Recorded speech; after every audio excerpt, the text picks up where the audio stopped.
यह प्रसंग पांडवों के वनवास के समय का है। अपने वनवास के समय में एक बार पांडव वेद व्यास जी के आश्रम में पहुँचे और उन्हें अपना दुख बताया। युधिष्ठिर ने वेद व्यास जी से प्रार्थना करी कि वो उन्हें अपना राज्य पुनः प्राप्त करने का कोई उपाय बताए।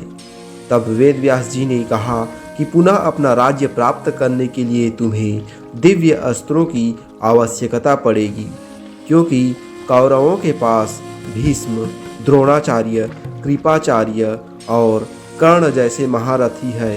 अतः बिना दिव्य अस्त्र प्राप्त किए तुम उनका कुछ नहीं बिगाड़ सकते। युधिष्ठिर के यह पूछने पर कि वो देवताओं से यह दिव्य अस्त्र कैसे प्राप्त करे, वेद व्यास जी ने कहा कि आप सब में केवल अर्जुन ही देवताओं को प्रसन्न करके दिव्यास्त्र प्राप्त कर सकते हैं। अतः अर्जुन को देवताओं की तपस्या करके प्रसन्न करना चाहिए। वेद व्यास जी के ऐसे वचन सुनकर अर्जुन तपस्या करने के लिए आगे अकेले ही चले गए। अर्जुन पर्वतों को पार करते हुए एक अपूर्व सुंदर वन में जा पहुँचे। वहाँ के शांत वातावरण में वे भगवान की शंकर की तपस्या करने लगे। उनकी तपस्या की परीक्षा लेने के लिए भगवान शंकर एक भील का वेश धारण कर उस वन में आए। वहाँ पर आने पर भील रूपी शिव जी ने देखा कि एक दैत्य शुकर का रूप धारण कर तपस्यारत अर्जुन की घात में है। शिव जी ने उस दैत्य पर अपना बाण छोड़ दिया। जिस समय शंकर भगवान ने दैत्य को देखकर बाण छोड़ा, उसी समय अर्जुन की तपस्या टूटी और दैत्य पर उनकी दृष्टि पड़ी। उन्होंने भी अपना गांडीव धनुष उठाकर उस पर बाण छोड़ दिया। शुकर को दोनों बाण एक साथ लगे और उसके प्राण निकल गए। शुकर के मर जाने पर भील रूपी शिव जी और अर्जुन दोनों ही शुकर को अपने बाण से मरा होने का दावा करने लगे। दोनों के मध्य विवाद बढ़ता गया और विवाद ने युद्ध का रूप धारण कर लिया। अर्जुन निरंतर भील पर गांडीव से बाणों की वर्षा करते रहे, किंतु उनके बाण भील के शरीर से टकरा टकरा कर टूटते रहे और भील शांत खड़े हुए मुस्कुराता रहा। अंत में उनकी तरकस के सारे बाण समाप्त हो गए। इस पर अर्जुन ने भील पर अपनी तलवार से आक्रमण कर दिया। अर्जुन की तलवार भी भील के शरीर से टकराकर दो टुकड़े हो गए। अब अर्जुन क्रोधित होकर भील से मल्ल युद्ध करने लगे। मल्ल युद्ध में भी अर्जुन भील के प्रहार से मूर्छित हो गए। थोड़ी देर पश्चात जब अर्जुन की मूर्छा टूटी तो उन्होंने देखा कि भील अब भी वहीं खड़े मुस्कुरा रहे हैं।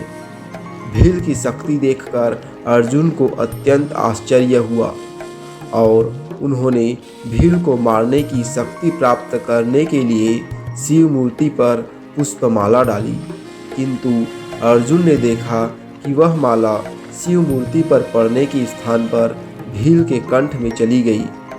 इससे अर्जुन समझ गए कि भगवान शंकर ही भील का रूप धारण करके वहां उपस्थित हुए हैं। अर्जुन शंकर जी के चरणों में गिर पड़े। भगवान शंकर ने अपना असली रूप धारण कर लिया और अर्जुन से कहा, हे अर्जुन, मैं तुम्हारी तपस्या और पराक्रम से अति प्रसन्न हूँ और तुम्हें पशुपत्यास्त्र प्रदान करता हूँ। भगवान शंकर अर्जुन को पशुपत्यास्त्र प्रदान कर अंतर्धान हो गए। उसके पश्चात वहाँ पर वरुण, यम, कुबेर, गंधर्व और इंद्र अपने अपने वाहनों पर सवार होकर आ गए। अर्जुन ने सभी देवताओं की विधिवत पूजा की। यह देखकर यमराज ने कहा, अर्जुन, तुम नर के अवतार हो तथा श्री कृष्ण नारायण की अवतार है। तुम दोनों मिलकर अब पृथ्वी का भार हल्का करो। इस प्रकार सभी देवताओं ने अर्जुन को आशीर्वाद और विभिन्न प्रकार के दिव्य एवं अलौकिक अस्त्र शस्त्र प्रदान कर अपने अपने लोकों को चले गए। अर्जुन के पास से अपने लोक को वापस जाते समय देवराज इंद्र ने कहा, हे अर्जुन, अभी तुम्हें देवताओं के अनेक कार्य संपन्न करने हैं, अतः तुमको लेने के लिए मेरा सारथी आएगा। इसलिए अर्जुन उसी वन में रहकर प्रतीक्षा करने लगे। कुछ काल पश्चात उन्हें लेने के लिए इंद्र के सारथी मातली वहां पहुँचे और अर्जुन को विमान में बिठाकर देवराज की नगरी अमरावती ले गए। इंद्र के पास पहुंचकर अर्जुन ने उन्हें प्रणाम किया। देवराज इंद्र ने अर्जुन को आशीर्वाद देकर अपने निकट आसन प्रदान किया।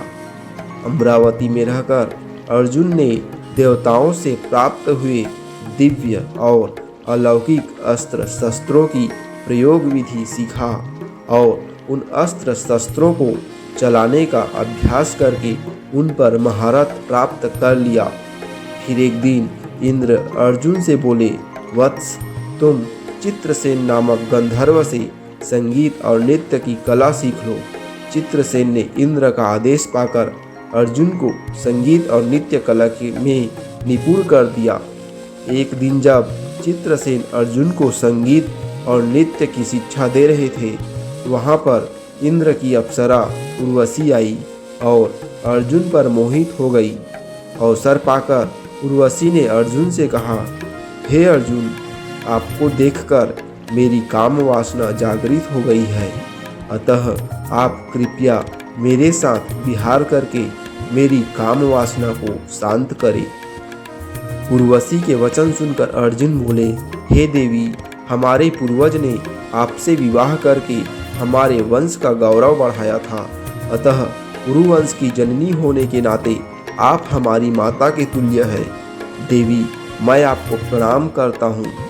अर्जुन की बातों से उर्वशी के मन में बड़ा क्षोभ उत्पन्न हुआ और उसने अर्जुन से कहा, तुमने नपुंसकों जैसे वचन कहे हैं, अतः मैं तुम्हें श्राप देती हूँ कि तुम 1 वर्ष तक पुंसत्व विहीन रहोगे।